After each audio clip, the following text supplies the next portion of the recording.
So much. అయితే ఇప్పుడు మనం ఫస్ట్ సీనియర్స్తో స్టార్ట్ చేద్దాము. సో ఎందుకంటే వాళ్ళు వెళ్ళి కూర్చోవచ్చు కాబట్టి, మరి ఇంతమంది మాట్లాడేంత వరకు వాళ్ళని ఉంచడం సబబు కాదు కాబట్టి, సో ముందుగా నేను శివన్నతో మొదలు పెడదాం అనుకుంటున్నాను.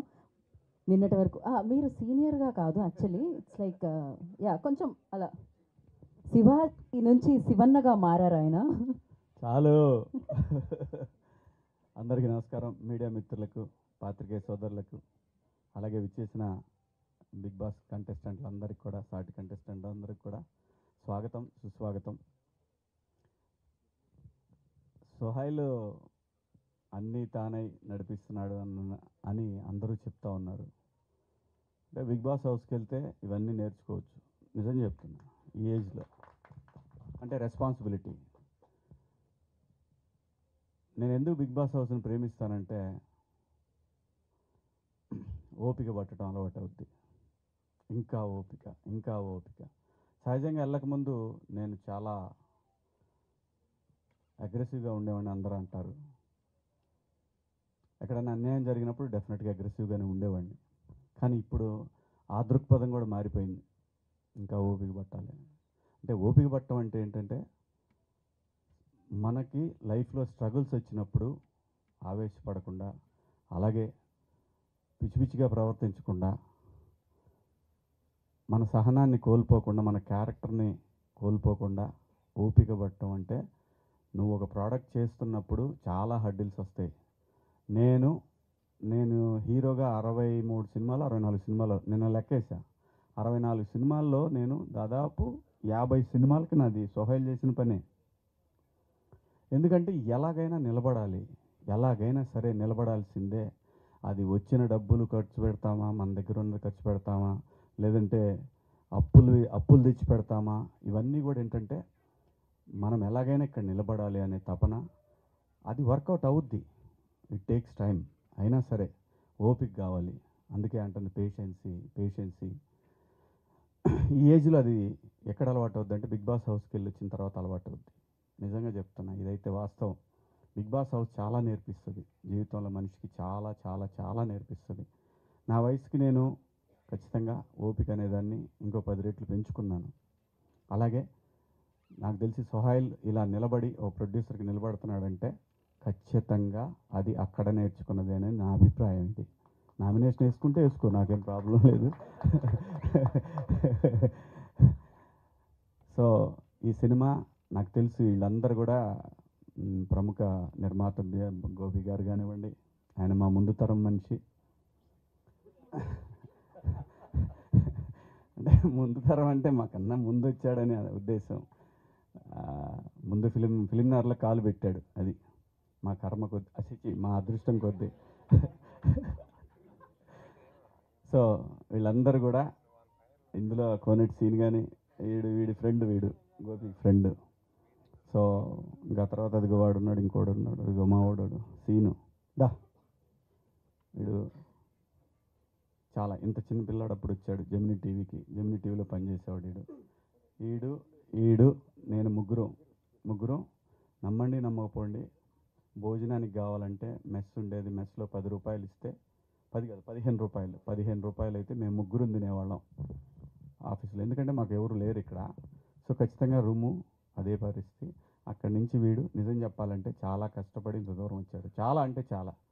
అందరూ కూడా ఇవన్నీ ఎందుకు చెప్తున్నా అంటే, ఎగ్జాంపుల్స్ ఇక్కడ ఉన్న స్టోరీలు అన్నీ అయ్యే. ఏమీ పెద్ద బ్యాక్గ్రౌండ్లు ఉండి, లేదంటే సల్లపిల్లి జమీందారులు, లేదంటే ఇది ఏం లేదు. అందరూ రూపాయి కూడబెట్టుకొని ఇక్కడికి వచ్చి ఎట్లాగైనా సరే నిలబడాలి అనే తపనతో వచ్చారు. సో ప్రేక్షకులను కోరేది ఏంటంటే, వాళ్ళన్నీ మంచి ప్లాట్ఫామ్స్ వచ్చినాయి, ఓటీటీలు కానీ వీటన్నిటి కానీ. సరే ఓటీటీలో అయినా సరే చూడండి, అంత టైం లేకుండా ఉండదని నేను అనుకుంటున్నాను. ఓటీటీలో అయినా చూడండి అట్లీస్ట్. ఎందుకంటే చిన్న సినిమా అని ఈజీగా తీసుకోవద్దు. మీరు ఇవాళ చూడండి, నేను చేసిన సినిమాలన్నీ ఇప్పుడే వేస్తున్నారు. మంచి కథలే, టైం బ్యాడ్ అంతే, ఏం లేదు. సో సినిమా అనేది నిజంగా మనకు స్ట్రెస్ బస్టరు. ఇక్కడ ఉన్న వాళ్ళందరికీ కూడా ఒక లైఫ్లో ఏదో రకంగా ఎదగాలి, నిలబడాలని చెప్పి హైదరాబాద్ వచ్చి ఫిల్మ్ ఇండస్ట్రీలో నిలబడాలని తపనతోటి పనిచేసేవాళ్ళు ఎవరు కూడా. ఒక్కొక్కరికి ఒక్కొక్క టైం వస్తుంది. ఆ టైం వచ్చి ఖచ్చితంగా వస్తాయి. వీళ్ళందరికీ మొత్తానికి అందరికీ టైం వస్తుంది. ఎవ్వడికి టైం రాకుండా ఎవ్వడు ఉండడు. ప్రతి వాడికి టైం వస్తాయి. ఒకటి ఓపిక కావాలి, కష్టపడి దాని మీద అంటే మన క్యారెక్టర్ అనేది చూపిస్తే ఖచ్చితంగా ఏదో ఒక రోజు నిన్ను మాత్రం తీసుకెళ్ళి అక్కడ కూర్చోబెడుతుంది. అందులో సందేహం లేదు. చాలా ఎగ్జాంపుల్స్ ఉన్నాయి దీనికి సినిమా ఇండస్ట్రీలో. సో అందుకే ఎందుకంటే సోహైల్ గురించి చెప్పడానికి ఇదంతా చెప్తున్నాను.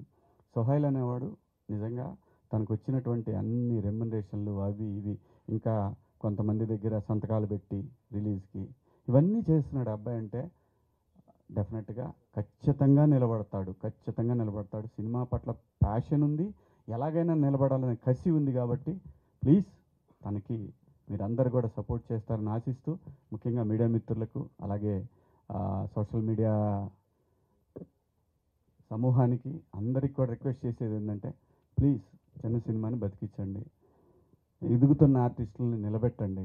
ప్రతి ఒక్కళ్ళు కూడా ఏదో ఒక సాధించాలి. మీరు ఎట్లయితే కెమెరాలు పట్టుకొని పెన్నులు పట్టుకొని వచ్చారు, అందరూ కూడా ఏదో ఒకటి సాధించాలని ఇక్కడికి వచ్చారు.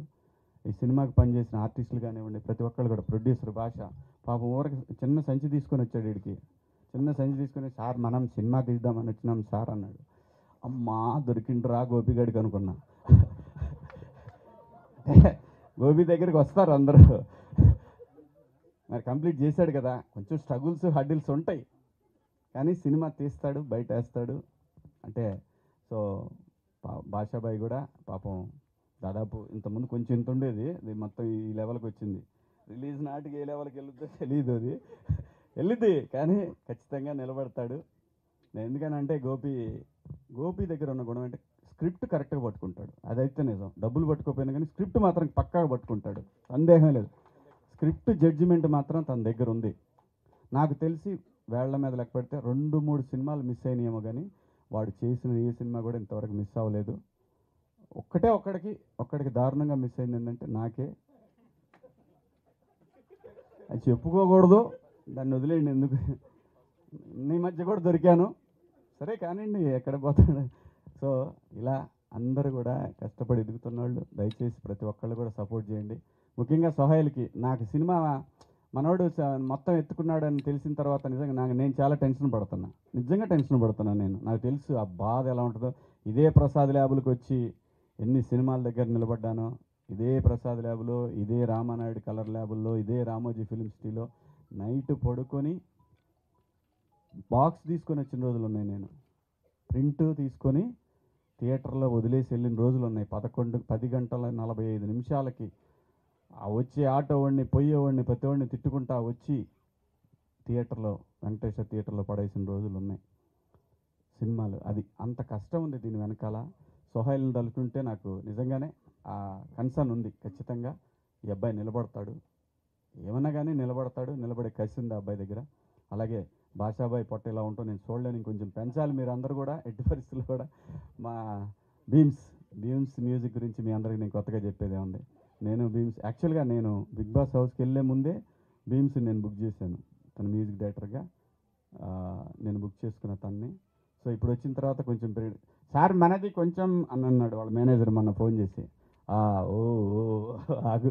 అలాగే ఏముందండి, ప్రొడ్యూసర్గా ₹1 ఇస్తే పావులు వేయటానికి ఎప్పుడు వెనకాడ్డు, ఎవరు కూడా ఏ ప్రొడ్యూసర్ కూడా వెనకాడ్డు.